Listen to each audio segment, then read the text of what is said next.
पश्चिम बंगाल के बाद अब यूपी की बारी।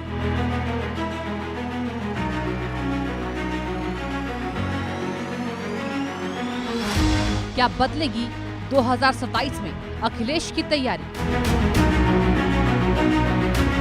मुस्लिमों का लेंगे साथ या योगी से कलेश?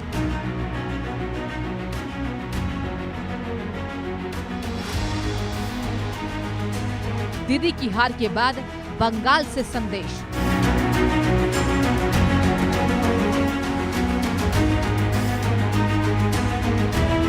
दो 2027 की बारी, अखिलेश की क्या तैयारी?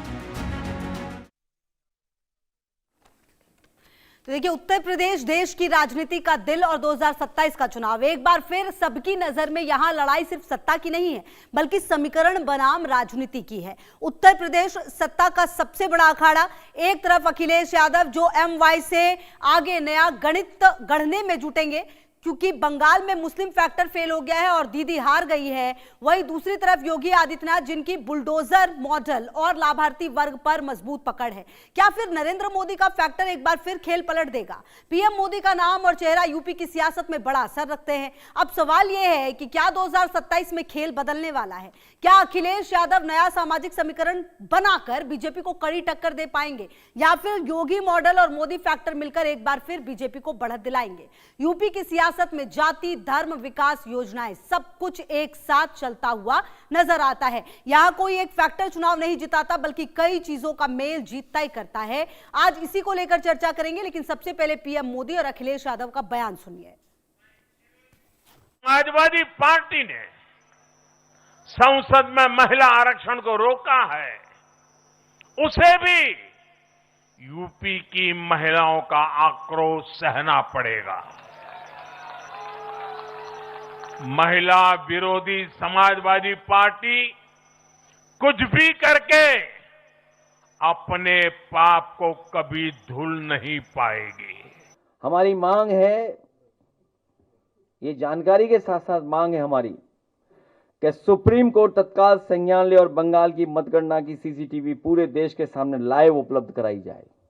हमारी मांग है सुप्रीम कोर्ट से तत्काल संज्ञान ले और बंगाल की मतगणना की सीसीटीवी पूरे देश के सामने लाइव उपलब्ध कराई जाए। इस बार पीडीए भारतीय जनता पार्टी को पूरा का पूरा हटा देगा और हमेशा के लिए हटा देगा। देखिए, अब सबसे पहले बातें तो सुन ली आपने, देश का सवाल समझिए। देश का सवाल क्या है? क्या बंगाल की तर्ज पर यूपी में भी सियासी समीकरण बदलेंगे? ये सवाल नंबर 1 है। जी हां, इसके साथ ही सवाल नंबर 2 है, क्या अखिलेश यादव एमवाई से आगे नया वोट बैंक जोड़ पाएंगे? जी हां। इसके आगे सवाल नंबर 3 ये भी है, क्या योगी आदित्यनाथ का कानून व्यवस्था और लाभार्थी मॉडल फिर चलेगा? जी हां, एक बार फिर क्या चलेगा ये मॉडल? यहां पर सवाल नंबर 4 क्या है? सवाल नंबर 4, क्या 2027 में ध्रुवीकरण बनाम गठबंधन किसका पलड़ा भारी रहने वाला है? इसी के साथ सवाल नंबर 5, क्या बंगाल का संदेश यूपी की सत्ता का खेल बदल देगा? जी हाँ, ये वो सवाल है। और इसी के अलावा अब ये भी आपको समझना होगा, यूपी का सियासी संग्राम जो है आखिरकार क्यों ऐसी बात हो रही है। सबसे पहले आपको बता देते हैं 2027 के चुनावों के लिए अखिलेश की क्या तैयारी है। जी हाँ, अखिलेश एमवाई से बढ़कर क्या करेंगे? जी हाँ, ये वो तमाम सवाल है जिस पर नजर लगातार बनी हुई है। वैसे में आप ये समझिए कि जो तैयारी है वो क्या है वो भी समझिए। यूपी का सियासी संग्राम जो है वो अब आपको बता देते हैं और अखिलेश की जो फुल तैयारी है ये आपको बता दें। उत्तर प्रदेश में 8 महीने बाद सत्ता के संग्राम की शुरुआत होनी है। जी हां, आपको बता दें बंगाल में दीदी की हार के बाद अखिलेश की तैयारी जो है वो बदली हुई नजर आ रही है। क्या ये भी फैक्ट जो नंबर 1 है वो आपने समझा? फैक्ट 2 आपको हमने बता दिया कि बंगाल में दीदी की हार के बाद अखिलेश की तैयारी जो है क्या वो बदल जाएगी। वही फैक्ट 3 क्या है? 2027 में एमवाई से बढ़कर सामाजिक गठबंधन बनाना होगा। जी हाँ, क्या एमवाई समीकरण से बढ़कर सामाजिक गठबंधन बनाना होगा?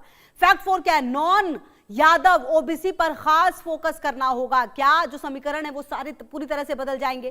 फैक्ट नंबर 5 क्या है? नॉन जाटव दलित वोट को जोड़ने की कोशिश करें, क्या ये भी होगा? इसके अलावा फैक्ट 6 क्या है? युवा, बेरोजगारी और महंगाई को मुख्य मुद्दा बनाना होगा। जी हाँ, यही वो मुद्दे होंगे जिससे सीधे जनता प्रभावित होगी। और फैक्ट 7 क्या है कि सीएम योगी के मॉडल के खिलाफ नैरेटिव सेट करना। आखिरकार सीएम योगी का जो मॉडल उसके खिलाफ नैरेटिव सेट करना। फैक्ट 8 गठबंधन यानी कांग्रेस, आरएलडी आदि को मजबूत करना भी क्या एक बड़ी चुनौती हो जाएगी। फैक्ट 9 क्या है? ग्राउंड लेवल कैडर और बूथ मैनेजमेंट पर जोर। ये सबसे बड़ा कारण है जिसकी वजह से बीजेपी अपने हर चुनाव को जीतती है, ऐसा दावा किया जाता है।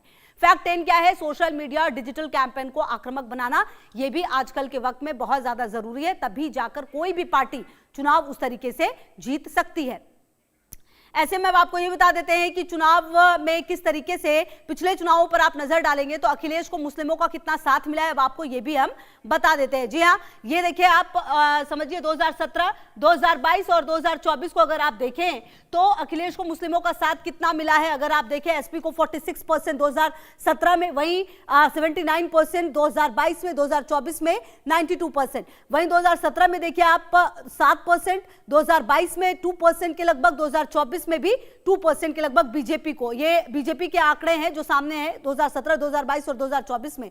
वहीं बीएसपी की आप बात करें 19% 2017 में मिला है मुस्लिमों के साथ, 2022 में 5% और बीएसपी को यहां पर भी 5% 2024 में। तो कुल मिलाकर ये जो आंकड़ा है बता रहा है कि अखिलेश को मुस्लिमों का साथ हमेशा ही ज्यादा मिलता हुआ नजर आया। और कुल मिलाकर ये आंकड़े बताने के लिए काफी हैं कि क्यों वो वजह है जो MY समीकरण जिसका जिक्र लगातार किया जाता है उस पर लगातार अखिलेश टिके हुए रहते हैं और डटे हुए रहते हैं। क्या इस बार भी वही रणनीति काम आएगी या फिर इस बार कुछ अलग रणनीति सामने आएगी? क्योंकि पश्चिम बंगाल और आसाम के चुनाव ने यह बता दिया है कि कितनी अलग दिशा है। जी, आप उत्तर प्रदेश के 2 विधानसभा चुनावों को आपको दिखाते हैं और दोनों में आपको बता देते हैं कि बीजेपी जीती थी और यहां पर किस तरह के समीकरण बने थे वो भी समझिए। उत्तर प्रदेश में चुनाव को अगर आप देखें तो सपा हारी यहां पर जरूर, और 2017 में यूपी चुनाव में वोटिंग 61.2%, बीजेपी को 39.9% जो वोट है वो मिले, बीजेपी जीत गई। वहीं अगर एसपी हार गई थी। वहीं 2022 की अगर आप बात करें तो वोटिंग 61.03% हुई,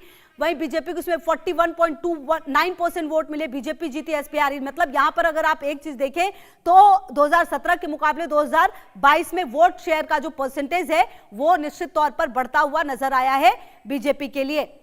तो कुल मिलाकर आपको बता दें कि ये जो सारे बदलाव है वो आपने देखे हैं कि किस तरह से एसपी यहां पर आ रही है, लेकिन क्या इस बार भी जो सपा है वो यहां पर उसी तरह का टक्कर दे पाएगी?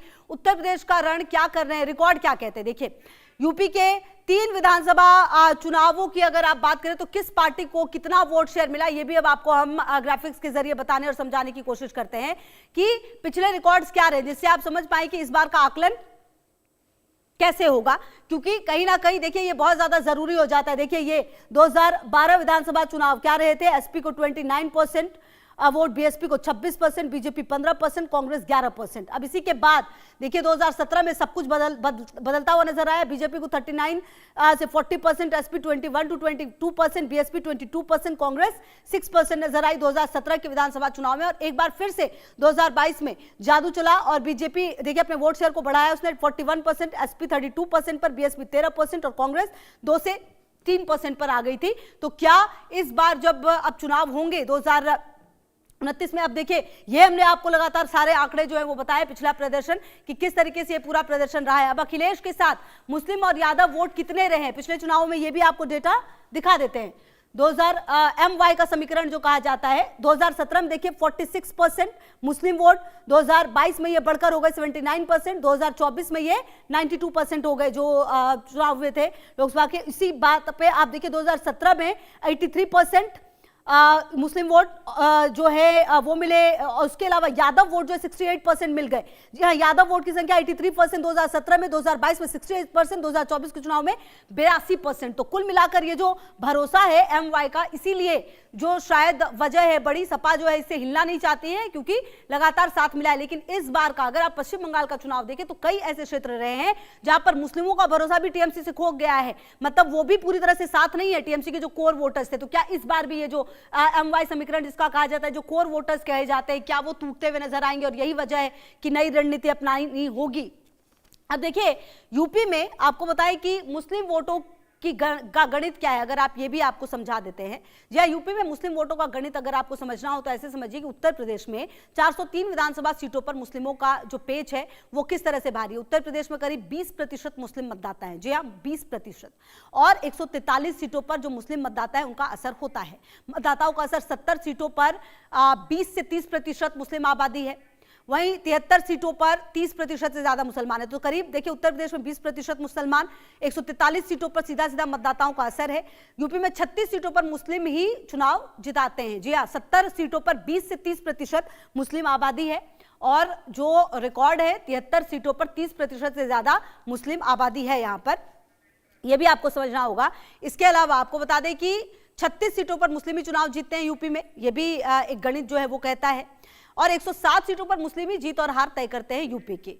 अब उत्तर प्रदेश के मैप के जरिए आपको समझते हैं कि यूपी में कौन से मुस्लिम बाहुल्य जिले हैं। जी हाँ, यूपी में मुस्लिम बाहुल्य इलाके जो है वो कौन कौन से हैं वो अब आप समझिए। रामपुर, या सबसे पहले 51% यहाँ पर अगर आप समझे तो ये देखिए, ये उत्तर प्रदेश का मैप है। अगर आप इसको ध्यान से देखें और समझें तो अब देखिए किस तरीके से यहाँ पर जो ये कलर्स है इसके हिसाब से भी आपको समझना होगा। मतलब ये बिल्कुल लाइट ग्रीन 10 to 19%, थोड़ा सा डार्क ग्रीन है 20 to 29%, blue 30 to 39%, dark blue 40%, 49, और ब्लैक मतलब ऑलमोस्ट 50%। तो यहाँ पर आप देखिए ये जो इलाका है रामपुर, ठीक है, 51%। यहाँ पर आपको दिख रहा होगा ये संभल में भी 50% है, बिजनौर में 43% नजर आ रहा है, ये मुरादाबाद में 50%, जो बिजनौर है यहाँ पर 43% नजर आ रहा है। अमरोहा भी देखिए ऑलमोस्ट 41% के आसपास है, बरेली में थोड़ा कम 35%, बहराइच 35%, ये मुरादाबाद जैसा कि हमने आपको बताया 50%, संभल, रामपुर, मुरादाबाद यहाँ पर ये ज्यादा है 50% के लगभग। यहाँ पर आप देखिए सहारनपुर की अगर आप बात करते हैं तो 42%, मुजफ्फरनगर की बात करते हैं 41%, मेरठ में 34%, गाजियाबाद की अगर आप बात करें तो ये 25%, बुलंदशहर 22%, अलीगढ़ 20%, यहाँ पर शाहजहांपुर में 19%, लखनऊ राजधानी में 26% है, बहराइच 35%, बरेली 35%, अमरोहा में 41%। तो ये वो पूरा आंकड़ा है जिससे आपने समझा है कि किस तरीके से जो मुस्लिम बाहुल्य क्षेत्र है वो यहाँ पर नजर आए। सबसे ज्यादा की बात लगातार अगर हम कर रहे थे तो सबसे ज्यादा जो नजर आता है वो नजर आता है रामपुर, संभल, मुरादाबाद में। रामपुर में सबसे ज्यादा 51% नजर आते हैं, फिर संभल और मुरादाबाद में। वहीं पर अगर आप देखें सहारनपुर को तो यहाँ पर भी, और मुजफ्फरनगर में यहाँ पर भी 42% और 41% के आसपास बने हुए हैं। तो ये पूरा मैप और ये जो नोट है ये 2011 की जनगणना के हिसाब से ये हम आपको बता दें। तो इसके अलावा अगर आप ये इसीलिए पूरा ये जो समीकरण है इसको बखूबी जो अखिलेश यादव है वो भी समझ रहे हैं, वो समझते हैं कि किस तरीके से जो सत्ता की चाबी है वो मिलेगी, और शायद यही वजह है कि रणनीति में शायद बदलाव की भी जरूरत है। और अगर ऐसे बदलाव की जरूरत है तो वो बदलाव किस तरीके के होंगे, किस तरह से समीकरणों को साधने की कोशिश होगी, ये देखना अपने आप में बेहद महत्वपूर्ण है। तो अब बीजेपी की बात कर लेते हैं। यूपी में बीजेपी की कहां पकड़ है और कौन कौन से वर्ग उसके साथ रहे हैं। तो ये देखिए कहां समर्थन है। क्षेत्रवार मजबूत पकड़, पश्चिमी यूपी, मेरठ, गाजियाबाद, बागपत और बुलंदशहर। यूपी में बीजेपी की पकड़ की बात हो रही है। क्षेत्रवार अगर आप देखें तो पश्चिमी यूपी में मेरठ, गाजियाबाद, बागपत। वही अगर आप देखें अवध क्षेत्र की बात करें तो लखनऊ में पकड़ है, अयोध्या और सीतापुर यहां पर भी पकड़ है, बुंदेलखंड, झांसी, बांदा, चित्रकूट, पूर्वांचल के कई हिस्से, गोरखपुर, वाराणसी और प्रयागराज भी। ठीक है, तो ये क्षेत्रवार मजबूत पकड़ लगातार हम आपको बता रहे हैं। वहीं किन किन वर्गों ने समर्थन दिया है, अगर आप उत्तर प्रदेश में समझें बीजेपी को तो किन किन वर्गों ने समर्थन दिया, ये भी बड़े सवाल पूछे जाते हैं। ऊंची जातियों की अगर आप बात करें तो ये हमने आपको जैसे बता दिया कि क्षेत्रवार मजबूत पकड़ है, पूर्वांचल के कई हिस्से, गोरखपुर, वाराणसी, प्रयागराज और समेत कई जगह पर जो पकड़ है वो काफी मजबूत नजर आ रही है। अब सवाल ये उठता है कि किन वर्गों ने समर्थन दिया, ये भी फटाफट आपको बता दें। ऊंची जातियों में ब्राह्मण, ठाकुर, वैश्य और कोर वोट बैंक। इसके अलावा नॉन यादव और ओबीसी, कुर्मी, मौर्य, निषाद और लोध। तो ये जो लगातार हम आपको बता रहे हैं कि नॉन यादव ओबीसी यानी कुर्मी, मौर्य, निषाद, लोध बड़ा निर्णायक फैक्टर रहा है। जी हाँ, नॉन जाटव दलित बीएसपी से हटकर बीजेपी की ओर इन्होंने रुख किया। ठीक है, इसके अलावा आपको बता दें कि नॉन जाटव दलित जैसा हमने आपको बताया बीएसपी से ये बड़ा वोट बैंक था इनका, उससे हटकर बीजेपी की ओर इन्होंने रुख किया। इसके अलावा महिला वोटर्स जो है वो लाभार्थी वर्ग जो है मुफ्त राशन वगैरह, उज्ज्वला जैसी योजनाओं का जो असर है वो नजर आया। तो महिला वर्ग जो है वो काफी ज्यादा मतलब एक तरह से जो रणनीति है वो साधते हुए नजर आ रहे हैं। और ऐसे में अब सवाल ये उठता है कि क्या कुछ इस पूरे चुनाव को देखते हुए क्या सबक लिया जाएगा, खास करके पश्चिम बंगाल चुनाव से, आसाम चुनाव से, ये देखना होगा। तो चलिए आगे बढ़ते हैं। चर्चा में मेरे साथ अतुल गहलोत जी, प्रवक्ता बीजेपी, राजलक्ष्मी जोशी जी, राजनीतिक विश्लेषक, विशाल लोधी जी, प्रवक्ता कांग्रेस, कपिश श्रीवास्तव जी, प्रवक्ता एसपी मेरे साथ जुड़ गए हैं। तो सबसे पहले अब क्योंकि ये पूरा मुद्दा जिस तरीके से हमने बात की है वो उत्तर प्रदेश चुनाव को लेकर ही चल रही है, तो सबसे पहले पहला रिएक्शन मैं अतुल गहलोत जी आप ही से लूंगी, क्योंकि पश्चिम बंगाल, आसाम चुनाव आप एक तरफा जरूर जीते हैं। ऐसे में क्या लगता है कि आने वाले समय में उत्तर प्रदेश को लेकर रणनीति क्या सभी पार्टियों को एक बार फिर से सोचने की जरूरत होगी? क्या सभी पार्टियां उस पर एक बार फिर से काम करेगी कि यहां पर तो कई सीटें ऐसी देखी गई है जहां पर मुस्लिम बहुल इलाका भी जो है वो ममता बचा नहीं पाई है, मतलब कि जो उनका कोर वोटर्स था वो भी उनके साथ नजर नहीं आया है? जी मैम, अब की बार यह स्पष्ट हो चुका है, बंगाल में जनता कुशासन से परेशान थी, तो वहां बंगाल की जनता ने वोट की चोट से ममता बनर्जी को करारी हार का सामना करना पड़ा है। और मैं समझता हूं, मैं भारतीय जनता पार्टी उत्तर प्रदेश में फिर प्रचंड बहुमत के साथ सरकार बनाने जा रही है, इसमें कोई दो राय नहीं है। हम 300 पार जा रहे हैं, 350 के करीब हमारी सीटें उत्तर प्रदेश में आए जैसा हमारा आकलन है। एक एक भारतीय जनता पार्टी का एक एक बूथ कार्यकर्ता, एक एक पन्ना प्रमुख, भारतीय जनता पार्टी का छोटे से छोटा कार्यकर्ता 24 घंटे चुनाव के लिए तैयार रहते हैं। और मैम, जो भारतीय जनता पार्टी उत्तर प्रदेश में रिपीट सरकार कर रही है, वो भारतीय जनता पार्टी ने जंगल राज जो व्यक्त था पुरानी सरकारों में, उसको खत्म करने का काम किया, माफियाओं को मिट्टी में मिलाने का काम किया। महिला सुरक्षा के लिए भारतीय जनता पार्टी प्रतिबद्ध रही, महिला सुरक्षा उत्तर प्रदेश में सर्वोपरि रही मैम।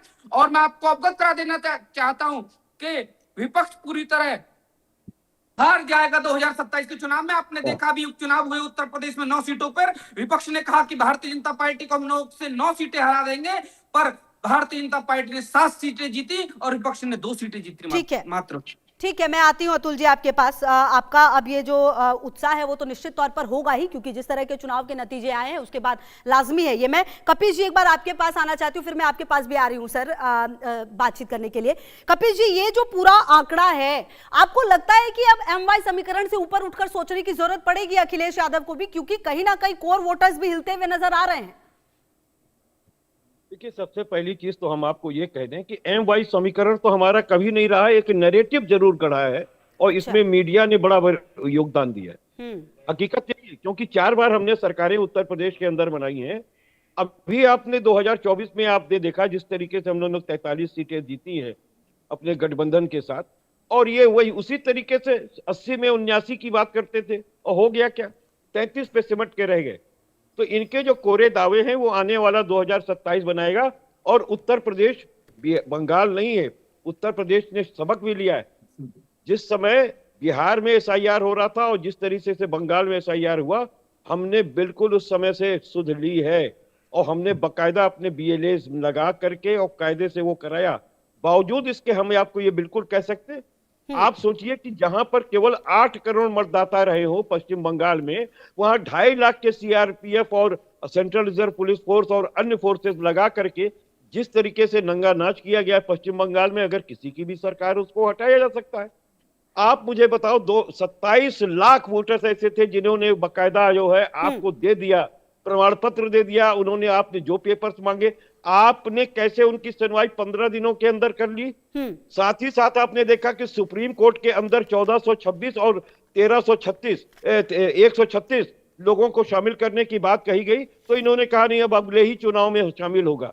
तो संवैधानिक धज्जियां उड़ाने का काम किया जा रहा है, क्योंकि संविधान का ये मौलिक अधिकार है किसी मतदाता को मत अब सुनिए कपिल जी, जो बातें आपने कही, ठीक है, आप ये जो 27 लाख वोटर्स की बात करें, ये तो देखिए ये सवालों के घेरे में तो रहा ही है, विचाराधीन वोट बोलकर जिस तरीके से किया गया है। लेकिन आपको मैं एक जानकारी ये भी दे दूं कि SIR के बलबूते जहां पर सीटें बटी, जहां पर वोटर्स कम हुए, वहां पर 20 सीटें जो है वो जीती गई है TMC की तरफ से। क्या ये भी गलत होगा? क्या इसके खिलाफ भी सवाल उठाना चाहिए? और दूसरी बात, मेरा सवाल ये भी है कि अगर पश्चिम बंगाल और असम में EC और बाकी चीजें गलत है, तो फिर ये चीजें जाकर धीरे धीरे जाकर साउथ की तरफ सही हो जाती हैं, तमिलनाडु में सही हो जाती है, केरलम में सही हो जाती है, आप लोग उस पर भी क्यों नहीं सवाल उठाते? कोई भी पूछेगा। मैं एक बार आती हूं आपके पास, मेरे साथ विशाल जी की भी मौजूदगी है। विशाल जी, अगर सवाल पश्चिम बंगाल पर उठेंगे, आसाम पर उठेंगे, देखिए बाकायदा आज का डिबेट हमारा वैसे वो ये है नहीं, लेकिन सवाल फिर केरलम पर भी उठेंगे। अगर उत्तर प्रदेश की राजनीति की बात करें, कितनी तैयारी चल रही है उत्तर प्रदेश को जीतने के लिए? देखिए, उत्तर प्रदेश की तैयारी जो है 2024 में रिजल्ट के तौर पर लोकसभा चुनाव में पूरे देश ने देखी है। और जिस समीकरण में, क्योंकि उत्तर प्रदेश का राजनीतिक समीकरण बंगाल के राजनीतिक समीकरण से अलग है। उत्तर प्रदेश देश की दिशा और दशा को तय करने वाला प्रदेश, आप खुद देखिए, इंडिया गठबंधन ने जिस तरह भी मैं देख रहा था, आप MY समीकरण, ये तो लकीर की फकीर पुरानी बातें हैं। ये वर्तमान की जो स्थिति है, आज इंडिया गठबंधन उत्तर प्रदेश में, आप बताइए ना ऐसी कौन सी जात है, जैसे आपने दिखाया, चाहे लोधी जात का व्यक्ति हो, चाहे कुर्मी जात का हो, चाहे निषाद जात का हो, चाहे यादव जात का हो, चाहे जर्नल हो, चाहे दलित हो, कोई भी जात का व्यक्ति हो, आज वो इंडिया गठबंधन का उत्तर प्रदेश में सांसद है। एक छोटा सा लॉजिक आप देखिए। अच्छा विशाल सर, ये आप पूरा करिएगा प्लीज, आप पूरा करिएगा, बस एक काउंटर क्वेश्चन है मेरा, वो ले लीजिए और प्लीज साथ में ही इसको भी पूरा करिएगा। क्या सचमुच कोई इंडी गठबंधन है आप लोगों का? मतलब जब तक पश्चिम बंगाल में चुनाव चल रहा था तब तक आप लोग सब अपना अपना चुनाव लड़ रहे थे। अब जैसे ही चुनाव खत्म हुआ उसके बाद ममता बनर्जी कह रही है मेरी अखिलेश यादव से बात हुई, राहुल गांधी उधर से बातचीत कर रहे हैं, उससे पहले जो है आरोप लगा रहे थे कि हम ही बीजेपी को बस टक्कर दे सकते हैं। आप लोग सचमुच कोई गठबंधन है या फिर आप लोग टाइम के हिसाब से, अपने कंफर्ट के हिसाब से डिसाइड करते हैं, अच्छा अब इंडी गठबंधन का टाइम आ गया, अच्छा अभी हमें अलग अलग लड़ना होगा, ऐसा है क्या? अच्छा ये बताइए, जो उत्तर प्रदेश में 2024 का रिजल्ट आया, 44% वोट मार्जिन जो निकाला गया है, वो तो इंडिया गठबंधन का है ना मैम। जो हम चर्चा विधायकों सांसदों की कर रहे हैं, जो भारतीय जनता पार्टी को बिल्कुल धरातल पर लाने का काम उत्तर प्रदेश में किसने किया था? इंडिया गठबंधन ने किया था। अब वो देखने का नजरिया और चश्मा अलग अलग है। अब दिक्कत क्या है कि आज जो वोट बैंक है वो किसी भी चैनल पे बैठ के नहीं तय होता। आज उत्तर प्रदेश की राजनीति में जो वोट बैंक है वो वहां के लोग तय करते हैं। उत्तर प्रदेश में तो भारतीय जनता पार्टी का रिजल्ट देने का समय आ चुका है। बंगाल का परिदृश्य अलग था, उत्तर प्रदेश का अलग है। उत्तर प्रदेश में जवाब देंगे कि योगी आदित्यनाथ जी के नेतृत्व में, मोदी जी के नेतृत्व में, क्योंकि मैंने पूरी बात हो जाने दी है। क्योंकि आज देखिए, अपराध की दृष्टि से जो टॉप 10 जिले हैं उत्तर प्रदेश में, उसमें हमारे प्रधानमंत्री का भी क्षेत्र आता है, उत्तर प्रदेश की राजधानी भी टॉप पे है, प्लस योगी जी हमारे मुख्यमंत्री का भी क्या कहते हैं गृह जनपद आता है। तो आज सवाल बड़ा है, क्योंकि अभी मुद्दे पे आऊंगा तो मुद्दे पे पूरी भारतीय जनता पार्टी जो है अभी वो बिल्कुल भागती हुई नजर आएगी, क्योंकि उत्तर प्रदेश में जो रोजगार है और बिल्कुल आप ये बात बिल्कुल देखिए विशाल जी, इस बात से तो इत्तेफाक रखना ही पड़ेगा। पश्चिम बंगाल में तो आपने ये बताया अतुल जी कि हम ये करेंगे, हम ये करके देंगे, लेकिन अब जवाब देने की बारी है कि आपने क्या किया है और आप कहां कहां पर प्रदेश को लेकर आए। मैं आऊंगी सर आपके पास, आप कुछ कहना भी चाहते थे, बस चर्चा में राजलक्ष्मी जी को शामिल कर लूं, फिर मैं आपके पास आती हूं। राजलक्ष्मी जी, उत्तर प्रदेश का चुनाव अपने आप में सबसे दिलचस्प चुनाव होता है, सबसे महत्वपूर्ण चुनाव होता है पूरे देश में, और हर राज्य दूसरे राज्य से अलग है। उत्तर प्रदेश की अगर बात की जाए तो क्या लगता है आपको, सभी पार्टियां क्या अपनी रणनीति में बदलाव के लिए तैयार हैं इन तमाम चुनावों के रिजल्ट्स को देखते हुए? नमस्ते खुशबू जी, और ये बदलाव तो मुझे साफ साफ नजर आ रहा था। जैसे अभी आपने देखा होगा कि 1 या 2 दिन पहले अखिलेश जी ने कुछ ट्वीट किया था, हनुमान जी का नाम लिया था, तो ये तो बदलाव ही है उनका, मतलब उनकी तरफ से तो ये बदलाव ही है, क्योंकि वो राम जी को या हनुमान जी को याद करे, ये तो बदलाव ही है ना। तो ये तो साफ नजर आ रहा है कि जैसे आप कोई भी कुछ भी कहे, वो उनका तो था ही, ये MY जो है उनका समीकरण वो तो था ही। अभी जो है उनको पता है कि ये MY में एक और M भी जुड़ गया है जो महिला फैक्टर है, और उनको ये भी पता चल गया कि अभी जैसे ममता दीदी तो बहुत कॉन्फिडेंट थी कि पश्चिम बंगाल में उनको कोई हरा नहीं सकता, क्योंकि 112 सीट में जैसे मुस्लिम डोमिनेटेड जहां पर सीट्स थे, उनको लगा था कि यहाँ तो हमको कोई हटा ही नहीं सकता, क्योंकि उनका जो है उनका रिकॉर्ड हमेशा 80 से शुरू होता था, बाकियों की जो 0 से शुरू होता था वो 80 से शुरू होता था उनका, क्योंकि वो 80 सीटें तो उनकी जैसे ऐसा था कि तय था कि वो वही जीतने वाली है। इस बार ऐसा हुआ नहीं। तो अभी सभी राजनीतिक पक्षों को ये है कि मुसलमानों को हम अपीजमेंट से ऐसा कुछ ये गृहित नहीं ले सकते कि ये हम हमें ही वोट देंगे। ठीक है। और हिंदुओं को जो है वो हिंदू वोट का जो है वो कंसोलिडेशन हो रहा है, तो इसीलिए ये सब जो है ये बदलाव साफ नजर आ रहा है खुशबू जी। जी बिल्कुल ठीक है। चलिए अतुल जी, आपको जवाब भी देना चाह रहे थे, और मेरा सवाल आपसे ये भी है कि इस बार का जो आपका चुनाव है उत्तर प्रदेश का सर, इसमें आप लोगों की जवाबदेही है, जो जवाब विपक्ष की तरफ से जो सवाल रखे जाएंगे जवाब उसका भी देना होगा, जनता की एक्सपेक्टेशन पर आप कितने खरे उतरे हैं जवाब उस पर भी देना होगा, क्योंकि पश्चिम बंगाल में तो आपने बताया जाकर कि भाई हम ये करेंगे, हम गुंडागर्दी से जो है वो निजात दिलाएंगे, हम ये करेंगे वो करेंगे, लेकिन यहां पर आपको बताना होगा आपने क्या किया। दो बार मौका मिला आपको, आपने किया क्या? जी खुशबू जी, उत्तर प्रदेश की जनता भली भांति जानती है कि जो पुरानी जो सरकारें थी उसमें क्या हाल था उत्तर प्रदेश का। पूरी तरह जंगल राज था उत्तर प्रदेश में। खुशबू जी, उस समय माताएं बहनें शाम के समय निकलती भी नहीं थी आवास से अपने घरों से, क्योंकि उनको पता था कि यदि वो घर से निकलेंगी तो गुंडे आएंगे, उनसे लूटपाट करेंगे, और जिस गाड़ी में गुंडे आएंगे उस गाड़ी में समाजवादी पार्टी का झंडा लगा हुआ होगा, और जब वो महिला अपनी शिकायत लेकर थाने में जाएगी तो पुलिसकर्मी भी समाजवादी पार्टी के जो गुंडे हैं उनके साथ देने का काम करेंगे। और खुशबू जी, मैं आपको बता देना चाहता हूं, उत्तर प्रदेश की जनता ने देखा है हमने कैसे बड़े बड़े बाहुबली, बड़े बड़े माफियाओं को मिट्टी में मिलाने का काम किया, हमने लाइन ऑर्डर कैसे करने का काम किया, हमने महिलाओं के प्रति कैसे सुरक्षा का माहौल उत्तर प्रदेश में क्रिएट किया है। उत्तर प्रदेश की जनता भली बात जानती है, और उत्तर प्रदेश की जनता 2027 में भारतीय जनता पार्टी को प्रचंड बहुमत के साथ जिता रही है। और खुशबू जी, मैं आपको बता देना चाहता हूं, ये विपक्ष के वो लोग हैं जो महिला आरक्षण बिल का विरोध करते हैं और पार्लियामेंट में उसको महिला आरक्षण बिल को रोकने का काम किया। खुशबू जी, वह दृश्य ऐसा था जैसे द्रौपदी का चीरहरण हुआ था, इस प्रकार इन्होंने बिल का चीरहरण करने का काम किया। पूरे देश की महिलाओं में बहुत आक्रोश है विपक्ष के प्रति। आपने देखा इसका भली भांति उदाहरण, बंगाल में सफाया कर दिया, आसाम में सफाया कर दिया। आपने देखा बंगाल में हमारे खुशबू जी सैकड़ों कार्यकर्ताओं ने अपनी प्राणों की आहुति दी, जब जाके हमारी भारतीय जनता पार्टी वहां सरकार बनी। रही उत्तर प्रदेश का विषय, खुशबू जी मैं बताना चाहता हूँ। अच्छा सर, अब आपने ये सारे अपराध जो बातें हैं वो बताई। एनसीआरबी की एक रिपोर्ट है 2024 की, उसकी नवीनतम आंकड़े हैं जिसमें प्रति व्यक्ति अपराध दर की अगर बात करें तो उत्तर प्रदेश 7.4 के साथ नंबर 1 की पोजीशन पे, दूसरे पे। मैं खुशबू जी वही बता रहा हूँ आपको, मैं खुशबू जी वही बता रहा हूँ। क्या बता रहे उत्तर सर, बताइए। प्रदेश में दो लड़कों की जोड़ी आई विधानसभा में, वो भी फेल हो गई। फिर बुआ भतीजे की जोड़ी आई, वो भी फेल हो गई। मेरा सवाल फिर क्या है, आप जवाब क्या दे रहे हैं? करिए ना, ये लड़का लड़के वही बता रहा हूँ, बताइए सर। मैं आ रही हूँ सर, मेरे सवाल का जवाब दीजिए सीधा सीधा। अतुल जी, मेरे सवाल का सीधा सीधा जवाब प्लीज। जब से भारतीय जनता पार्टी की सरकार बनी है, महिलाओं के प्रति अपराध बहुत घटा है, प्राचीन सरकारों में बहुत ज्यादा था। अच्छा, और खुशबू तो ये आंकड़े झूठे हैं?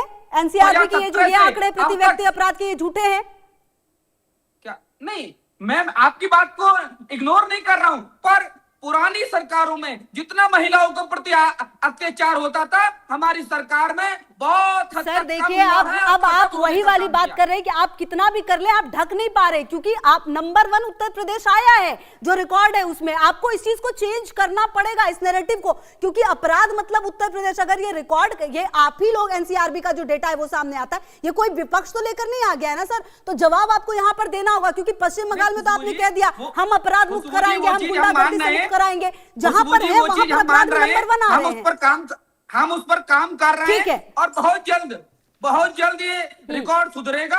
हमने माफियाओं को मिट्टी में मिलाने का काम करते हैं। ठीक है, आती हूँ अतुल जी अब आपके पास। विशाल जी भी कुछ जवाब देना चाह रहे थे, विशाल जी जवाब दीजिए। लेकिन बड़ी बात तो ये भी है, सत्ता पक्ष तो ये कहता है कि भाई हमारे समय में कम से कम रिकॉर्ड तो आते हैं, हम सब कुछ लेकर तो सामने आते हैं, आप लोग तो रिकॉर्ड ही नहीं लेकर आते थे। अब इतने सालों से सत्ता से दूर है इन बड़े राज्यों से, आखिरकार रणनीति क्या है वापसी की? विशाल जी, फिर मैं कपिल सर आपके पास भी आ रही हूं। बात है तो आज जिस पे ये महिला आरक्षण पे बात कर रहे थे, तो आज भारतीय जनता पार्टी को उत्तर प्रदेश में थोड़ा सा आंख उठा के देखना चाहिए कि उत्तर प्रदेश में चाहे हाथरस का कांड हो, चाहे वो उन्नाव का कांड हो, चाहे वो बदायूं वाला कांड हो, चाहे उन्नाव का लखीमपुर के जितने भी कांड है, उसके पीछे यदि कहीं ना कहीं देखे तो भारतीय जनता के बड़े नेताओं के साथ उसमें फंसी है। खुद इनका एक विधायक उन्नाव का है, वो भारतीय जनता पार्टी के विधायक है। भारतीय जनता पार्टी उनके लिए खुल के मंच पर सामने महिला विरोध की बातें कर रही थी, तो ये किस मुंह से महिला आरक्षण की बात करते हैं? वो खुद महिला अपराध में उत्तर प्रदेश नंबर 1 पे है, अपराध में नंबर 1 पे है, हत्या पे नंबर 1 पे है, सबसे ज्यादा बेरोजगारी यही है। और जिसकी जो ये बता रहे थे, तो मैं इनको बता दूं कि ये उत्तर प्रदेश वही है जिसने स्मृति ईरानी को हरा के भेजा है, जिसने राजवीर सिंह जो कन्या सिंह के लड़के थे, जो बड़े ओबीसी नेता थे, उनको हरा के भेजा है, साध्वी निरंजन क्या कहते हैं ज्योति को हरा के भेजा है, महेंद्रनाथ पांडे को हरा के भेजा, रीता बहुगुणा जोशी जो बड़ा नाम हुआ करती थी, और मेनका गांधी भी बहुत बड़ा नाम हुआ था। इनको हराने का काम भी तो इसी इंडिया गठबंधन ने उत्तर प्रदेश में किया है। आज उत्तर प्रदेश का जो आम जनमानस है वो शिक्षा पे, रोजगार पे, किसानी पे बात करने के लिए तैयार है और इनको पकड़ने के लिए तैयार है। आज देखिए ना सिलेंडर कहां पे पहुंच गया है, आज गैस कहां पे है। आम आदमी के मुद्दे जो है वो सर चढ़ के बोल रहे हैं, महंगाई चरम पे है। तो कहीं ना कहीं जनता के मुद्दे से जुड़ा हुआ उत्तर प्रदेश है। और 2027 का जो चुनाव है उत्तर प्रदेश में मुद्दों पे न्यू पे बात होगी, इनके हिंदू मुस्लिम की बात नहीं होगी। अब अच्छा सुनिए विशाल जी, देखिए जब अतुल जी ने बोला तो मैंने उनको भी बता दिया कि कहां पर कमी है, लेकिन आपको भी एक्सेप्ट करना पड़ेगा कि राज्य में एक्सप्रेसवे का जो जाल बिछाया गया है, निवेश और विकास की जो बात की गई है, प्रशासनिक सुधार की बात की गई है, ये भी कहीं ना कहीं आंकड़ों में दर्ज है। और ये भी आपको एक्सेप्ट करना पड़ेगा कि पहले का उत्तर प्रदेश और अब का उत्तर प्रदेश, जमीन आसमान का फर्क आया है योगी के आने के बाद। ये वहां की आम जनता बोलती है और उनके बोलने में वो समझ में आता है। कपिल जी खुशबू जी एक बात जोड़ना चाहूंगा, साथ में उसमें गुणवत्ता पर भी ध्यान दे दे। कि एक साल बनते नहीं, दूसरे साल वो टूटे हुए और पुल ढाए हुए नजर आ रहे हैं। तो कहीं ना कहीं बना देना, खड़ा कर देना, मगर गुणवत्ता जो है वो मुख्य है। उत्तर प्रदेश की जो गुणवत्ता है आज इन्होंने उसको बिल्कुल निचले स्तर पे लेके जा गया। बना है ना, अखिलेश यादव जी ने बनाया था। कांग्रेस के समय में बहुत सारी चीजें मिले थी, बहुत सारे उद्योग धंधे थे, बहुत सारे क्या कहते हैं कि साड़ी का काम होता था। आज कहाँ पे है वो? ठीक है, सरकारी मतलब गुणवत्ता में कमी आ गई है, काम कर रहे हैं लेकिन गुणवत्ता में कमी है। ठीक है, ठीक है, छीनने का भी काम किया है सर। ओके कपिल जी, गुणवत्ता में कमी आ गई है, काम तो किया जा रहा है लेकिन गुणवत्ता में बहुत कमी आ गई है। लेकिन ये बात तो माननी पड़ेगी कि योगी सरकार ने पिछले कुछ समय में कुछ ऐसे माफियाओं का सफाया किया, कुछ इस तरीके की नजीर रखी जहां पर आम जनता को यह भरोसा तो हुआ कि अब यहाँ पर ये जो गैंगस्टर हैं, ये तमाम बातें जो कही जाती, उनका कुछ यहाँ पर हो नहीं सकता भाई। यहाँ पर शूट होगा, खत्म किया जाएगा, उन्हें कोई दिक्कत नहीं है। वो एग्जाम्पल सेट किया गया है यहाँ पर। देखिए खुशबू सी, सबसे पहली बात तो ये है जी कि इस सरकार ने पुलिस को भी कातिल बनाया है। सबसे ज्यादा फर्जी एनकाउंटर भी उत्तर प्रदेश के साबित हुए। ह्यूमन राइट कमीशन ने 27 में से 18 उत्तर प्रदेश पर 2 करोड़ रुपए की सस्ती लगाने का काम किया। दूसरी चीज, पुलिस अभिरक्षा में सबसे ज्यादा मृत्यु का जो मामला है वो उत्तर प्रदेश नंबर 1 पे है। अभी आपने जो 24 का आंकड़ा दिया, 25 से लेकर 26 तक का आंकड़ा गायब है।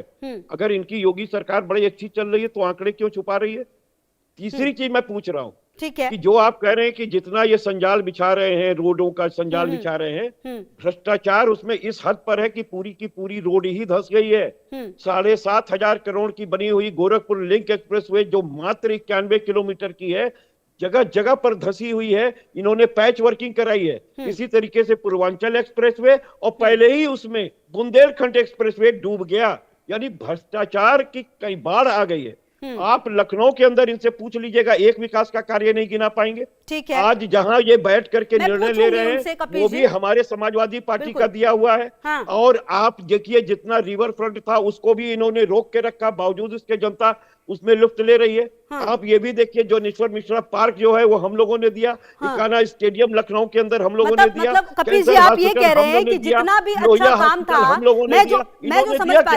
मैं जो समझ पा रही हूँ जितने भी मतलब मोटा मोटी अच्छे काम थे वो आप लोगों ने करके दिए, बीजेपी कुछ नहीं कर पा रही। लेकिन एक रिकॉर्ड ये भी कहता है कि यहाँ पर, सर मैं कंप्लीट कर लूं फिर आप जवाब दीजिएगा, मैं आप ही से काउंटर सवाल कर रही हूँ।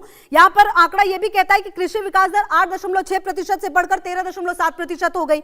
हर साल 4 करोड़ टन फल और सब्जी के उत्पादन में देश का पहला स्थान रखता है ये। पीएम कुसुम योजना से किसानों को 76,189 सोलर पंपों का आवंटन हुआ है। क्या ये सभी भी गलत है? क्या ये आंकड़े भी गलत होते हैं?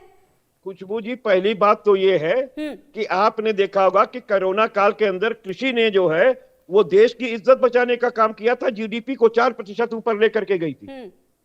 तो क्या आप ये बताइए, अनऑर्गेनाइज सेक्टर के अंदर की चीजों को ऑर्गेनाइज सेक्टर में रख करके जब बास्केट ऑफ कमोडिटीज में और आधार वर्ष चेंज कर देंगे तो ये सारे फर्जी आंकड़े आ जाएंगे आपके सामने। अच्छा, तो बहुत सीधी सी बात है, ये मैनिपुलेटेड आंकड़े हैं।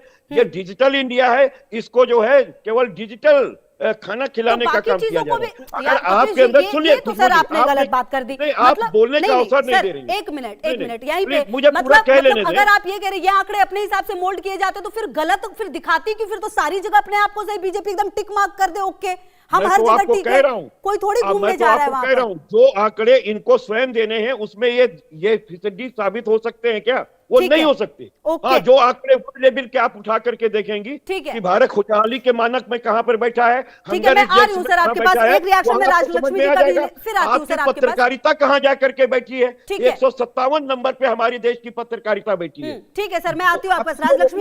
राजलक्ष्मी जी, ये बातें जो कपिल जी कह रहे हैं कि भाई अब सब कुछ तो हमने ही करके दिया, जो बीजेपी कह रही है उसमें किया है, जो बीजेपी ने, वो तो भ्रष्टाचार से लिप्त है। एक का निर्माण होता है, दूसरा टूट जाता है, दूसरे का निर्माण होता है, तीसरा टूट जाता है। और ये जो आंकड़े जो सामने आए हैं ये सारे, वो तो फर्जी हैं, वो तो इनका डिजिटल इंडिया है, वो अपने हिसाब से कर लेती हैं। खुशबू जी, प्रॉब्लम ऐसा है कि इनको किसी भी बात पे भरोसा नहीं, इनको किसी भी एजेंसी पे भरोसा नहीं। ये ना इनको न्यायपालिका पे भरोसा है, ना इनको किसी सीबीआई, ईडी, किसी पे भरोसा नहीं है। बस ये जो केवल कहते हैं वही सच है, ऐसा नहीं हो सकता है ना। तो देखिए, अच्छा, ईडी और सीबीआई के अंदर विपक्षी दलों को छोड़ के जरा सत्ता पक्ष में बताइए ना। 0.2% नहीं है और आप कह रही भरोसा करी कोई? आप मुझे बताइए, लगाने का काम कर रही है और आप बैठ करके ईडी और सीबीआई की बात कर रही है। आपको ये बताना पड़ेगा, ईडी और सीबीआई केवल जो है विपक्षी दलों पर ही क्यों होती है?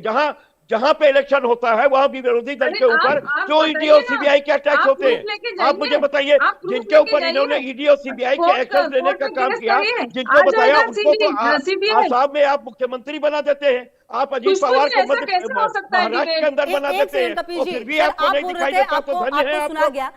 मैं आपको पूरा मौका दूंगी सर, मैं आपको पूरा मौका दूंगी, आप उनको बिल्कुल जवाब दीजिएगा। ठीक है, आप जवाब नहीं दे पा रही हैं। ठीक है, आप जो सवाल कर रहे हैं वो सवाल भी लिया जाएगा। मुझे बताइए, ईडी ने 0.2% ठीक क्यों? ठीक है, लेटर कंप्लीट सर प्लीज, उसके बाद मैं आती हूँ और जिनके ऊपर आपने आरोप लगाया, चाहे शरद पवार रहे, चाहे वो अजीत पवार रहे हो, चाहे आपका आसाम के मुख्यमंत्री रहे हो, चाहे अभी अधिकारी रहे हो, अधिकारी रहे हो, मैं आती हूँ कपिल जी। में जाने के बाद इससे तो कोई भी पार्टी बची हुई नहीं है, इससे तो खैर कोई भी पार्टी बची हुई नहीं। मैं आती हूँ सर, मैं आ रही हूँ, 1 मिनट वो कंप्लीट कर लो, फिर मैं आ रही हूँ आपके पास। में कैसे ले लेते हैं? अभी आपने आम आदमी पार्टी तोड़ी है ईडी और सीबीआई के बदले। आप बताइए, कपिल जी वेट, कंटिन्यू ऐसे बोलेंगे तो ये हो नहीं पाएगा। मेरे पास समय की भी कमी है sir, please understand. Rajalakshmi ji complete करें, फिर मैं आ रही हूँ सर आपके पास, आ रही हूँ। ईडी और सीबीआई की बात कर रहे हैं, संवैधानिक संस्थाओं की बात कर रही हैं, तो ये तर्क दें, ये तर्क दें। अरे एक मिनट रुक जाइए। अगर कपिल सर इतना ही ईडी, सीबीआई और ये सब लोग गलत है, तो फिर आप केरल में कैसे चुनाव जीत गए? क्या केरल में बीजेपी ये नहीं कर पाई, अपना ईडी सीबीआई सब नहीं चला पाई? वो देश से बाहर है क्या? किसके घर में चोरी करनी है? नहीं, केरल बाहर है क्या? केरल में आप चुनाव जीत गए, वहां पर ईडी सीबीआई ईडी सब सही है सर? सब जगह अगर इकट्ठे डाका डालेगी तब तो सारी चीजें साबित हो जाएंगी। सुनिए, अभी सर ये बात बताइए, अगर कांग्रेस जीत गई है केरल में, तो वहां पर ईडी सीबीआई सब ठीक है? अब जवाब ही नहीं देंगे। एसआईआर इसलिए बंगाल में ही क्यों किया? हम अब बंगाल में चर्चा क्यों करते रहे? ठीक है कपिल जी, एक सेकंड सर, अब इसके बाद दक्षिण भारत की बारी आएगी। रुक जाइए सर, रुक जाइए भारत प्लीज। की बारी आएगी, इसके बाद आएगी। It's a request sir, please रुक जाइए, रुक जाइए सर। ये लोग महिलाओं का सम्मान नहीं कर सकते, इनके रगों रगों में बसा हुआ है ये चीज। कोई बात नहीं सर, एक सेकंड रुक जाइए। मैं Rajlakshmi ji complete, Kapil ji please continue मत बोलिए सर, प्लीज। 4% के अंदर जीत दर्ज की है। अरे सर रुक जाइए। 27 लाख आंकड़े जो आपने लोगों के अधिकार छीने हैं, ये क्या संवैधानिक अधिकार नहीं है? क्योंकि इनका पोल खुल जाएगा, इनका पोल खुल जाएगा। नहीं चाहती कि मैं बोलूं, लेकिन आप पा रही है कि विपक्ष के ऊपर ही ईडी और सीबीआई चुपचाप। मैंने तभी बीच में बात नहीं किया, अभी आप कृपा करके सुनिए, के लोग जो फिर बाद में आप जो भी है बोल देना, आपको जो भी जवाब है बाद में देना। अभी आप चुपचाप रहिए, सरकार चुप रहिए, क्यों नहीं बुलेट ट्रेन चला पाई, क्यों नहीं स्मार्ट सिटी बना पाई? बताइए मुझे, आपको बताना पड़ेगा। और ये बाबू साहब लोग जो उत्तर प्रदेश में सुरक्षित है, जहाँ पर लोगों की नंबर कटी है, और वो पता है कौन सी डिस्ट्रिक्ट है, जहाँ पर भाजपा अपना बढ़त कर रही थी, उन्होंने डिस्ट्रिक्ट में थे। खुशबू जी आपको पता है शहर में क्या हुआ, केरला में पता है ये लोग कैसे जीते हैं? तो इन्होंने वोट डिस्क्वालीफाई कर देना चाहिए, इन्होंने कहना चाहिए ये ऐसा है क्योंकि। रुक जाइए कपिल सर प्लीज, राजलक्ष्मी जी एक मिनट आप भी रुकिए, मैम रुकिए। कपिल सर कितना आप कंटिन्यू बोल रहे हैं, कुछ भी समझ में कुछ भी डिलीवर नहीं हो पा रहा। शायद यही वजह है सर, पता है क्या कपिल सर, यही वजह आप लोगों के पास प्लीज सुनिए सर, आप कंटिन्यूअसली तब से बोले जा रहे हैं, आप यही करते हैं शायद, जनता के मुद्दे आप लोगों के पास होते, लेकिन आप लोग डिलीवरी नहीं कर पाते, दिक्कत यही है। आप कंटिन्यूअसली तब से बोल रहे सर, कुछ भी समझ नहीं आ रहा, ये कंप्लीटली वेस्टेज ऑफ टाइम है सर, प्लीज, मैंने आपको प्रॉपर टाइम दिया, आप ये भी नहीं कह सकते कि मैंने आपको टाइम नहीं दिया है, आप ये भी नहीं कह सकते। उसके बावजूद सर मैं आपको सुन ही रही थी कपिल सर, मैं कंटिन्यू आपको सुन रही थी सर, लेकिन आप कंटिन्यू बोल रहे हैं सर, कुछ भी डिलीवर नहीं हो रहा। मैं आ रही हूँ सर आपके पास, प्लीज रुक जाइए, प्लीज रुक जाइए, ये विशेषज्ञ बन के बैठी है सर रुक जाइए, मैं आ रही हूँ आपके पास भी आऊंगी सर, मैंने प्रॉपर समय दिया है, आप कंटिन्यू बोल रहे हैं सर, रुक जाइए अतुल जी, ठीक है मैं सर आती हूँ आपके पास, मेरे पास अब समय की कमी है सर, प्लीज मेरे को बस 30 सेकंड का समय। राजलक्ष्मी जी 30 सेकंड में आप अपनी बात पूरी करें, फिर मैं आ रही हूँ सर, अतुल सर आपके पास भी जी। खुशबू जी, जब आप देखिए बाकी के लोगों की जो भी बात थी उसमें मैं सहमत थी या नहीं थी, मैं चुपचाप सुन रही थी ताकि मैं बाद में उसका जो भी है जवाब दे सकूं। मैं आशा करती हूँ कि बाकी के लोग भी वही करें ताकि वो सुन के बाद में ठीक तरीके से ऐसा फटाफट आप कर देना ना, जो भी है जवाब दे देना बाद में। आप SIR की अगर प्रॉब्लम है तो मैं आपको बताऊं कि केरला में 11 डिस्ट्रिक्ट ऐसे थे जहां पर ये मीडिया में आया हुआ है, हिंदू न्यूज़पेपर पे तो आपको भरोसा होगा, उसमें ऐसा ये रिपोर्ट आया है कि 11 ऐसे डिस्ट्रिक्ट थे खुशबू जी जहां पर ये डिलीशन हुई है। और ये 11 डिस्ट्रिक्ट कौन सी है पता है आपको? तिरुवनंतपुरम और से लेकर ये बाकी के जहां पर भी भाजपा ने अच्छा प्रदर्शन किया था पंचायत इलेक्शन में, उन्हीं डिस्ट्रिक्ट्स में इनकी जो है कटौती हो गई है, डिलीशन जो हुआ है वहीं पे हुआ है। और बढ़त कहाँ पे हुई है पता है आपको? मल्लापुरम डिस्ट्रिक्ट में बढ़त हुई है, जहां पर ये जो है इनका जो है गढ़ है। ठीक है मैम, मेरे पास समय की कमी है, इस पर क्या बोलेंगे? हाँ, क्या ये कहेंगे कि इसको डिस्क्वालीफाई कर सर, आ रही हूँ ये ऐसा नहीं कहेंगे? ठीक है अच्छा बिल्कुल, कहीं ना कहीं चलिए, अब कहीं ना कहीं आप लोग लगातार ये बोलते हुए समझते हुए शायद ये अतुल जी, अब क्योंकि समय की कमी है मैं बारी बारी से सबके पास आ रही हूँ, 30 सेकंड का वक्त है मेरे पास। कहीं ना कहीं उत्तर प्रदेश चुनाव के लिए सर रणनीति तैयार है, और कहीं ना कहीं जो कमियां हैं आप लोगों को वो एक्सेप्ट करनी पड़ेगी कि ये वो दिक्कतें हैं जिस पर काम करना पड़ेगा, क्योंकि यहाँ तो आपको जवाब देना पड़ेगा यूपी में। खुशबू जी, पूरी भारतीय जनता पार्टी उत्तर प्रदेश चुनाव के लिए तैयार है।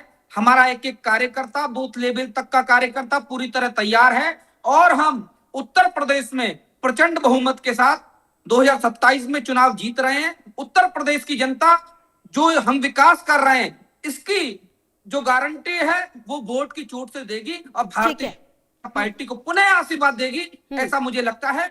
और मैं आपको बता देना चाहता हूँ खुशबू जी, ठीक है, यहाँ के लोगों ने समाजवादी पार्टी को वो हाल भी देखा। 30 सेकंड में अपनी बात रखिए प्लीज, मैं बहुत देर से आपके पास आ नहीं पाई। अतुल जी समय की कमी है सर। कर चुके थे इन लोगों ने मुख्तार अतीक जैसा बड़े बड़े सरकारी संस्थानों को प्राइवेट करके ओबीसी एससी आरक्षण को छीनने का काम करने के लिए 69,000 भर्ती में घोटाले का काम किया, पुलिस भर्ती, पेड भर्ती, लोकपाल भर्ती में इन्होंने पेपर लीक किया है। चलिए सर, मेरे पास समय की थोड़ी कमी थी, बहुत शुक्रिया आप सभी का मेरे साथ जुड़ने के लिए और बातचीत करने के लिए, और आगे फिर हम इस मुद्दे पर अब बातचीत तो होती रहेगी, क्योंकि यूपी में अब आने वाले समय में इलेक्शन है, उसकी तैयारियां भी, इस पर एक्सपर्ट्स की राय क्या है जरा वो भी सुना दे, और उसके बाद फिर इस कार्यक्रम के अगले हिस्से में 4 मई को जब 4 राज्यों के केंद्र शासित प्रदेशों के चुनावों के नतीजे आए और ऐतिहासिक जीत दर्ज करी भाजपा ने पश्चिम बंगाल में, तो यहाँ पर सबसे पहले जो जहन में ख्याल आया कि अब उत्तर प्रदेश के समीकरण कैसे रहेंगे, क्योंकि 2027 में जो चुनाव लड़ा जाएगा उत्तर प्रदेश में, कहने को कांग्रेस भी है, बसपा भी होंगी चुनावी मैदान में, लेकिन सीधी टक्कर जो है भाजपा और सपा की होने वाली है और बहुत दिलचस्प मुकाबला होने वाला है। तो यहाँ पर कई बातें चल रही हैं, क्योंकि यहाँ पर अगर भाजपा की बात करें, चुनावी मोड में रहते हैं भाजपा के कार्यकर्ता, और यहाँ पर वर्तमान के दौर के 21वीं सदी के चाणक्य कहलाने वाले अमित शाह और रणनीति की बात करें, क्योंकि चुनाव रणनीति पे लड़े जाते हैं और जनता के बीच जाके लड़े जाते हैं। आपका रोड मैप क्या है, आप संकल्प पत्र में क्या क्या वायदे कर रहे हैं, उसमें बहुत कुछ निर्भर करता है। पश्चिम बंगाल विधानसभा चुनाव के नतीजों के बाद क्या अखिलेश यादव अपने राजनीतिक समीकरणों में बदलाव करेंगे? क्योंकि 2024 के लोकसभा चुनाव में अखिलेश यादव को अभूतपूर्व सफलता हासिल हुई थी कांग्रेस के साथ गठबंधन में चुनाव लड़ने में, और उस समय उन्होंने पीडीए यानी पिछड़ा, दलित और अल्पसंख्यक को अपना मूल हथियार बनाया था। अभी भी हमें ऐसा लग रहा है कि भारतीय जनता पार्टी जिस तरह से उत्साह से भरी हुई है पश्चिम बंगाल चुनाव जीतने के बाद, वैसे स्थिति में अखिलेश जी के लिए बेहद आवश्यक है कि वो अपने पुराने पीडीए के रणनीति में उसको नए कलेवर और नए रंग से उसे अपने कार्यकर्ताओं के समक्ष रखें, क्योंकि भले ही 2024 में उन्होंने काफ़ी ज़्यादा ऊर्जा प्राप्त की हो, उन्होंने शानदार प्रदर्शन दिया हो, मुलायम सिंह यादव की तुलना में भी उनके सबसे ज़्यादा सांसद जो है लोकसभा में पहुँचे, लेकिन इस समय भारतीय जनता पार्टी काफ़ी ज़्यादा उत्साहित है। चलिए, मेरे साथ इस खास पेशकश में इतना ही। तमाम खबरों के लिए रहिए हमारे